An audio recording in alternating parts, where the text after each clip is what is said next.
Hello बच्चों, let's read this question. The question says the hypothetical complex triamine diaquachlorido cobalt 3 chloride can be represented as. और यहाँ पे हमें different complex दिए हैं. हमें बताना है कि ये जो हमें कॉम्प्लेक्स का नाम दिया है ये इनमें से कौन से कॉम्प्लेक्स को रिप्रेजेंट कर रहा है. तो अभी अगर हम की कॉन्सेप्ट की बात करें तो की कॉन्सेप्ट क्या होगा. यहाँ पे हम पहले यहाँ पे क्या करेंगे, कॉम्प्लेक्स का फॉर्मूला लिखने का ट्राई करेंगे. फॉर्मूला, और उसके बाद हम देखेंगे कि उस फॉर्मूला में जो सेंट्रल मेटल एटम है उसकी ऑक्सीडेशन स्टेट हमारी करेक्ट है या नहीं है. Oxidation state of central metal atom. अभी किसी भी कॉम्प्लेक्स का फॉर्मूला लिखते टाइम हम क्या करते हैं, पहले सेंट्रल एटम को प्लेस करते हैं.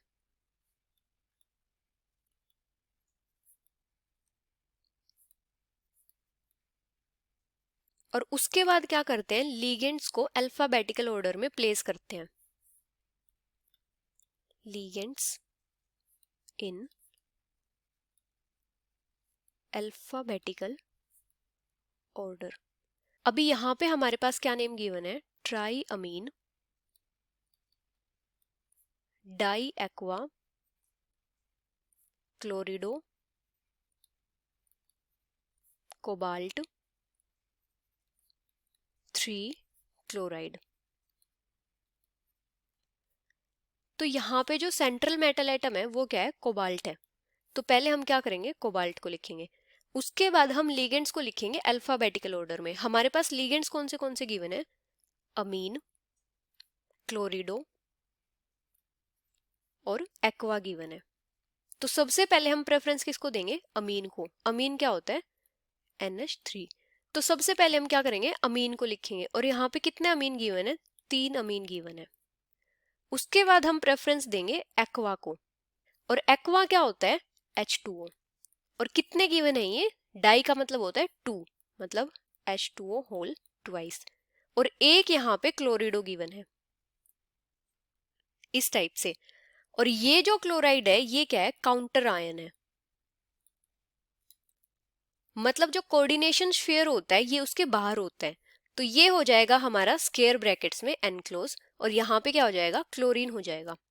अभी यहाँ पे कितने क्लोराइड्स होंगे ये हमें नहीं पता है. इसको फाइंड करने के लिए हम क्या करेंगे कि ये जो कोऑर्डिनेशन स्फीयर है अगर हम इस पे चार्ज चेक कर लें कितना है तो हम फाइंड कर लेंगे कि कितने क्लोराइड्स होंगे. अभी हम कोऑर्डिनेशन स्फीयर का नेट चार्ज कैसे फाइंड आउट करेंगे, जो कोऑर्डिनेशन स्फीयर होता है उसके ऊपर जो नेट चार्ज होता है वो किसके इक्वल होता है, उस कोऑर्डिनेशन स्फीयर में जो सेंट्रल मेटल एटम है और लीगेंड्स है उनके चार्ज के अलजेब्रिक सम के इक्वल क्या होता है, नेट चार्ज होता है कोऑर्डिनेशन स्फीयर पे.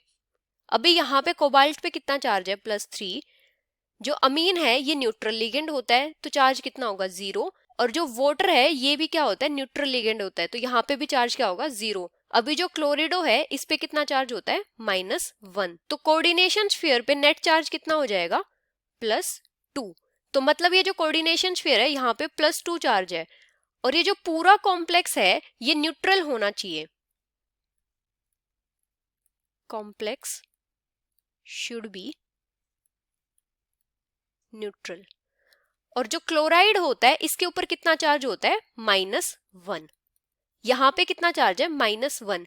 तो इस चार्ज को न्यूट्रलाइज करने के लिए हम क्या कर सकते हैं, अगर हम यहाँ पे 2 क्लोराइड ले लें तो हमारा चार्ज न्यूट्रलाइज हो जाएगा. तो जो हमारा एग्जैक्ट फॉर्मूला होगा वो किस टाइप से आ जाएगा, cobalt NH3 whole thrice H2O whole 2 chlorido Cl2. ये हो जाएगा हमारे कॉम्प्लेक्स का एग्जैक्ट फॉर्मूला. अभी अगर हम फर्स्ट ऑप्शन देखते हैं तो फर्स्ट ऑप्शन में तो हमारे पास जो क्लोराइड है वही एक दिया है तो ये तो इनकरेक्ट है. सेकंड में क्या दिया है, जो क्लोराइड है वो तीनों के तीनों कोऑर्डिनेशन स्फीयर के अंदर है तो ये भी इनकरेक्ट है. थर्ड में हमारे पास क्या दिया है कि एक क्लोराइड तो अंदर है और 2 क्लोराइड बाहर है तो ये करेक्ट है. फोर्थ में क्या दिया है कि तीनों के तीनों क्लोराइड ही कोऑर्डिनेशन स्फीयर से बाहर हैं तो ये भी इनकरेक्ट हो जाएगा. तो जो करेक्ट रिप्रेजेंटेशन होगी वो कौन सी होगी, third. So the final answer is option C. Hope you understood it well. Best of luck.